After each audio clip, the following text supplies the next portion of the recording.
काय ग, काय झालं? मी जिन्यावरून पडले, थोडस लागलंय. तुझी मम्मा कुठे? ती थोड्या वेळासाठी बाहेर गेलीये. बघू कुठे लागले. हात काढ, हात काढ. पाय सरळ कर थोडा. आई, सावकाश सावकाश सावकाश. परत वाकव.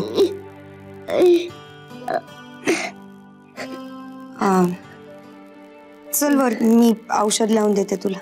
नको, मी इकडेच बसते. मम्मा येईल माझी आता. आता ऐकलं नाहीस ना तर फटके खाशील माझे. चल लवकर.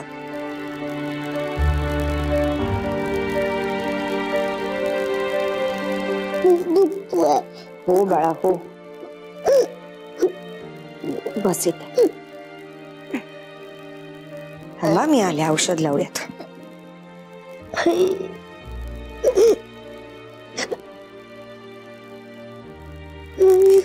बघू इकडे.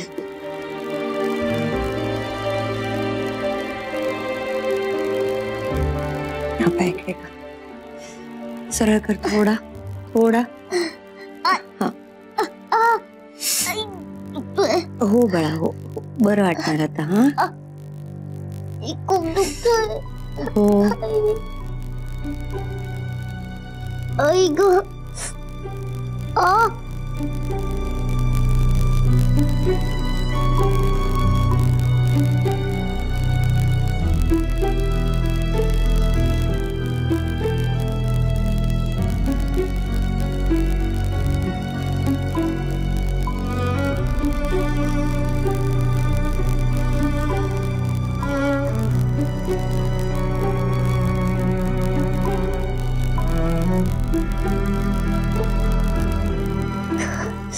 खूप दुखतंय.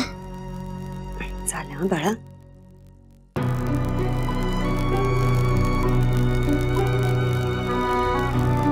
काकू, माझी मम्मा तुम्हाला आवडत नाही ना?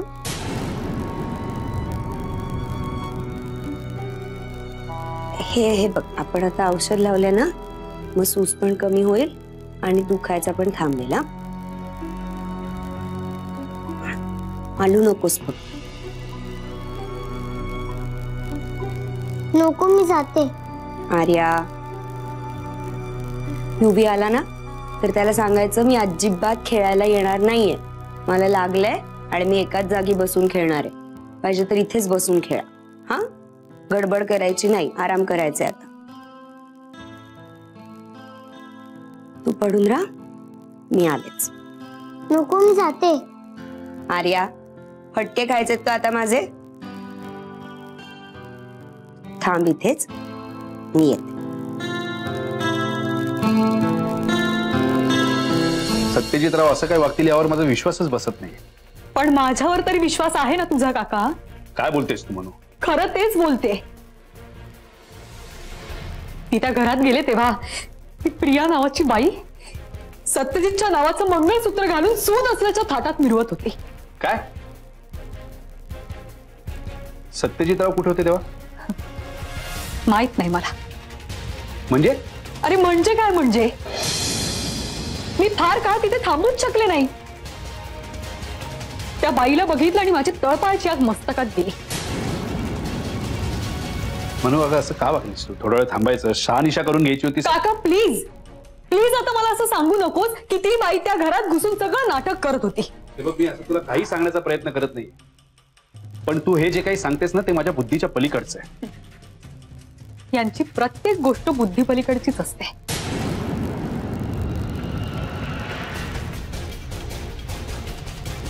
मनू, मला एक गोष्ट सांग. तुमचा जेव्हा डिवोर्स झाला तेव्हा प्रिया प्रेग्नंट होती, बरोबर? अगं बघ, कशावरनं ही मुलगी सुहास आणि प्रियाची नसेल?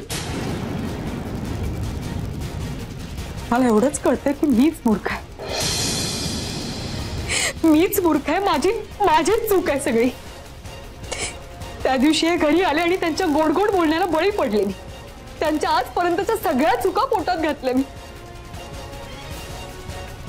पण आता मात्र मी त्यांना माफ नाही करणार.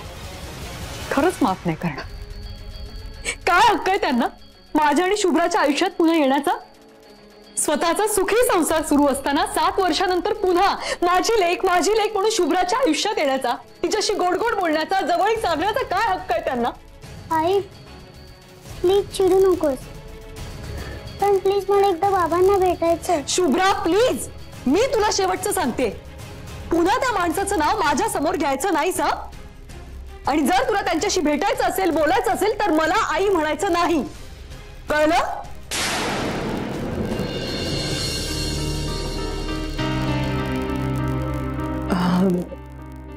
काय करतीस? मी ना सूप बनवत होते आर्यासाठी. मग ती पडली ना मगाशी जिन्यावरनं, तर लागलंय तिला, खूप दुखतंय म्हणाली. मग म्हणलं तिच्या आवडीचं सूप बनवूया. दुखण्याकडे जरा दुर्लक्ष होतं ना. म्हणजे मी तिच्या खोलीतूनच आले आता. हो का? तिनं समज सांगितलंय मला. तू तिला तिच्या खोलीत नेलंस, तिचं दवापाणी केलंस. हो, म्हणजे मी जिन्यावरनं खाली येत होते तर मला दिसलंच तिला लागलेलं. मग परत खोलीत घेऊन गेले. अगं मग दवाखान्यात न्यायचं होतंस ना तिला? आत्या, मला जमतील तसे प्रथमोपचार केलेत मी. दादा आल्यावर नेतील ना दवाखान्यात तिला. मी काय मदत करू तुला? नाही, हे काय होतच आलंय.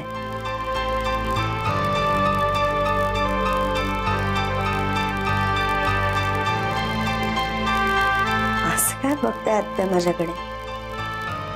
आज तुझं लई आश्चर्य वाटतंय मला. आश्चर्य कसलं? नाही म्हणजे आर्या जेव्हापासून या घरात आली, अगदी तानबाळ असल्यापासून ते आजपर्यंत तू तिला कधीच नजरेसमोर धरलं नाहीस. आणि आज काय? आज तू स्वतः तिची आई असल्यासारखी तिची काळजी करतेस.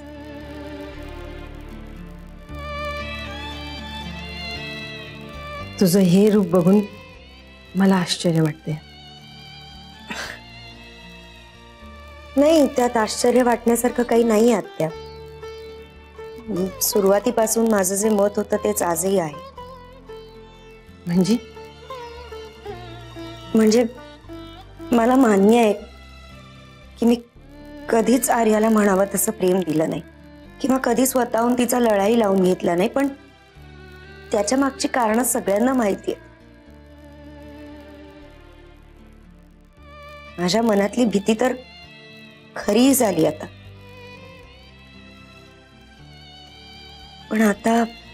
पण काय? आता परिस्थिती अजूनच अवघड झाली आहे. प्रिया नव्हती तेव्हा मला आर्याचा रागही यायचा कधी कधी, ती प्रियाची मुलगी आहे म्हणून. प्रिया जेव्हापासून परत आली आहे तेव्हापासून मला आर्याची जास्ती काळजी वाटायला लागली. म्हणजे काय म्हणायचंय तुला? आता प्रियासारखी आई शत्रूला सुद्धा मिळू नये हो. किती विचित्र वागली ती आर्याशी. त्यावेळेला जर सत्यजित दादांनी आसरा दिला नसता त्या इवल्याच्या जीवाला तर काय झालं असतं त्याचं?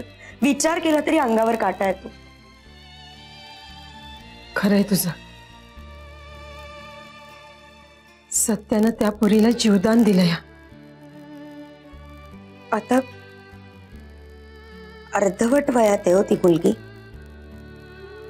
आयुष्याच्या खूप नाजूक वळणावर उभी आहे.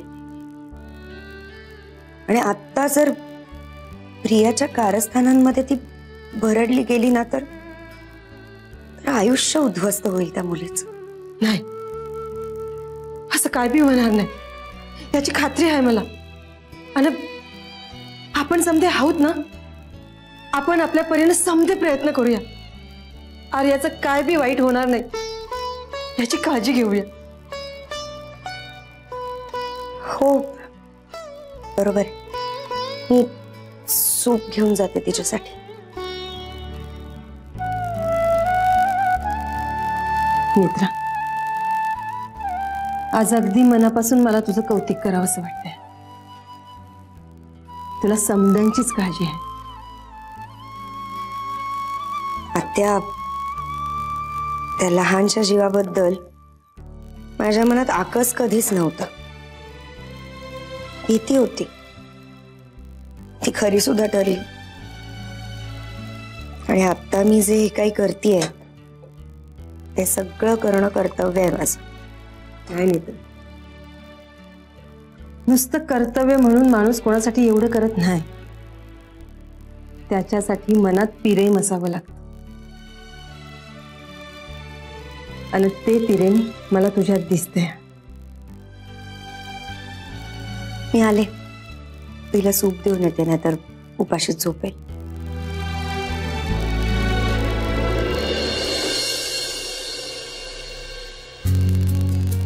आर्या, हे बाय, अशी काय बसून राहिलीस?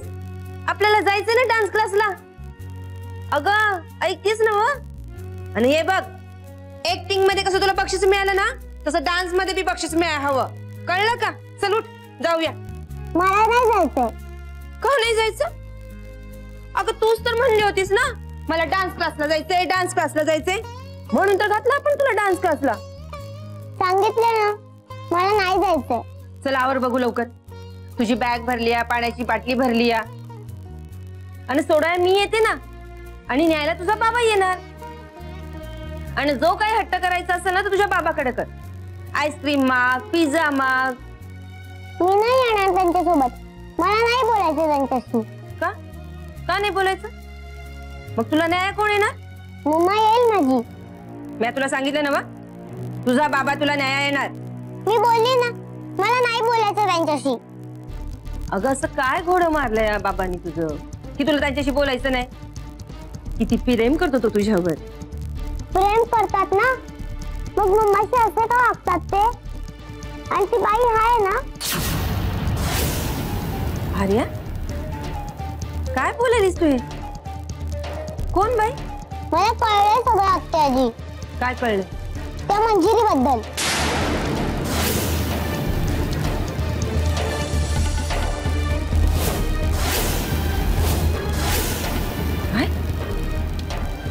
मंजिरी बद्दल? आर्या, मला खरं सांग, त्या सटवीनं तुला मंजिरी बद्दल काय सांगितलं? मला नाही बोलायचं तुमच्याशी. आर्या, आर्या, प्रिया, अरे काय चाललंय हे समजा? आत्ते सासूबाई, तुम्ही या ना, या बस. मला माहितीये आजपर्यंत मी तुम्हाला आत्या म्हणत आले, पण आत्या म्हणणं कसं? या नाटक बंद कर आणि मला हे सांग की तू आर्याला काय सांगितलंस? अच्छा, म्हणजे तुम्ही इथे मला जाब विचारायला आलाय? प्रिया, मला माझ्या प्रश्नाचं उत्तर दे. मी तिला काय सांगणार? सत्यजितची मी बायको आहे हे तर तिला माहितीच होतं. मी तिला फक्त एवढंच सांगितलं की सत्यजितचं म्हणजे तिच्या बाबांचं मंजिरी नावाच्या एका बाई बरोबर लफडं होतं.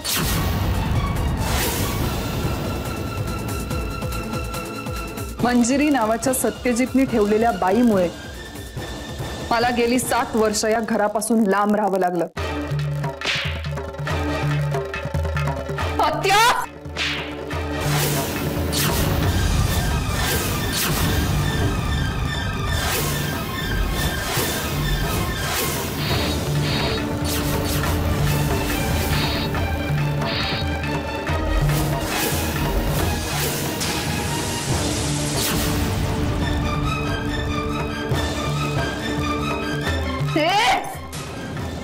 माझ्यावर हात उचलायची हिम्मत कशी झाली तुझी?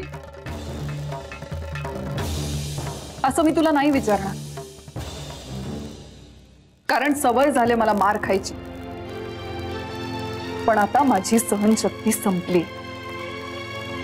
त्यामुळे इथून पुढे माझ्याशी नीट वागायचं आणि सांभाळून राहायचं. कारण आपल्या घरात कुठेही कधीही ऍक्सिडेंट होऊ शकतात. गच्चीवरून खाली फेकून देईल ना म्हातारे, जागची हलणार नाहीस. त्यामुळे शेवटचं सांगते, माझ्या नादी लागू नकोस. हे असं असेल ना तर मॅच तुझा शिव घेते. काय वाटोळ व्हायचं ते माझं होईल, पण हे घर तर वाचल. हो का? एक मिनिट.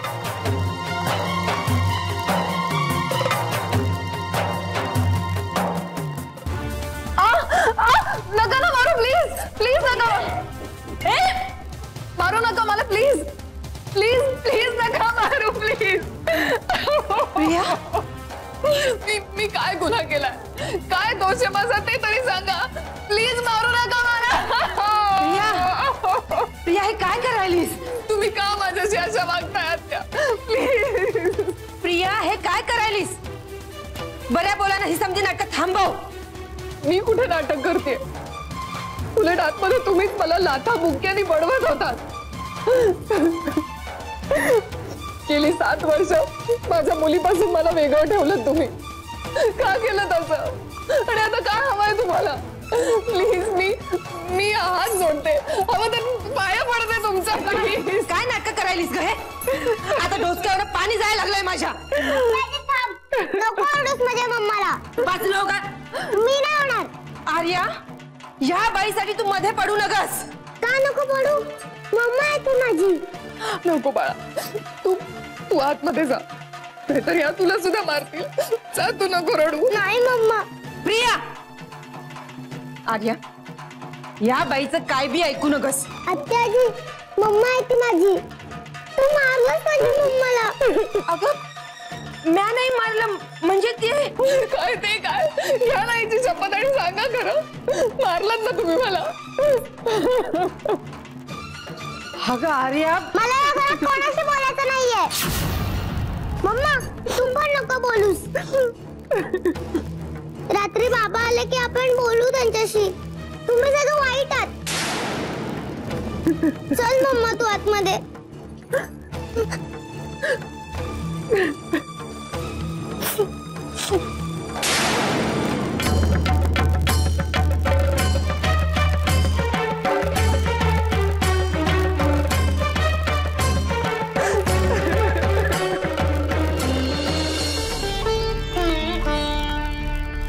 मनू,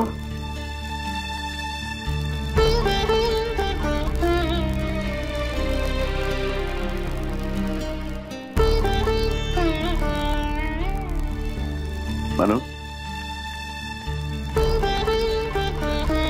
मनू, बाहेर निघते, मला यायला उशीर होईल. ठीक आहे.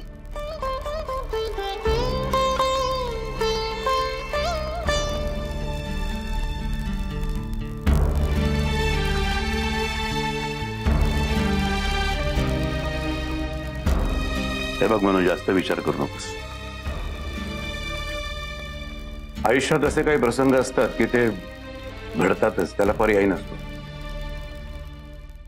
आणि आपल्याला जे काही हवं असं वाटत असतं ते तसं होतच असंही नाहीये. त्यामुळे कधी कधी आपल्याला आपले निर्णय सुद्धा बदलावे लागतात. आता आपल्यात पुढे वाद नकोत म्हणून मी तुला आत्ताच सांगतो की मी स्वप्नीलला भेटायला जातोय. तुम्हा दोघांच्या संदर्भात मी त्याच्याशी बोलणार आहे. आणि हे मी तुला आता का सांगतो याचं कारणही सांगतो. नंतर तू तुझं मन बदलशील आणि मग त्याच्याही आनंदावर विरजण पडेल.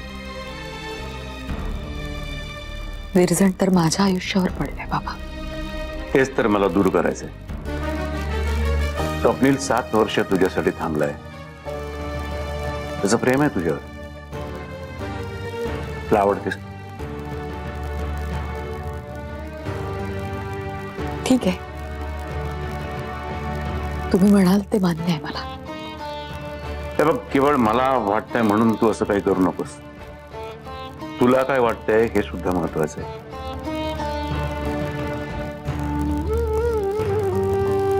माझ्या मनाचा इतका चुराडा झालाय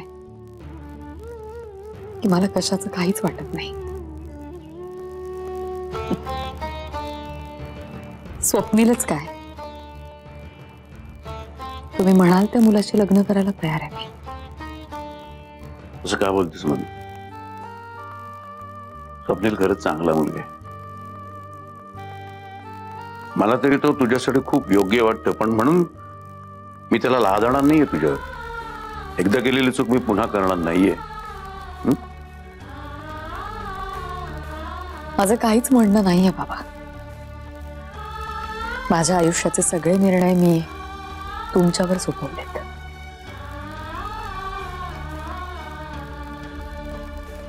विश्वास ठेव माझ्यावर विश्वास ठेव. सगळं ठीक होईल. नियतीचे पासे कायम उलटे पडतातच असंही काही नसतं. होईल सगळं सुरळीत.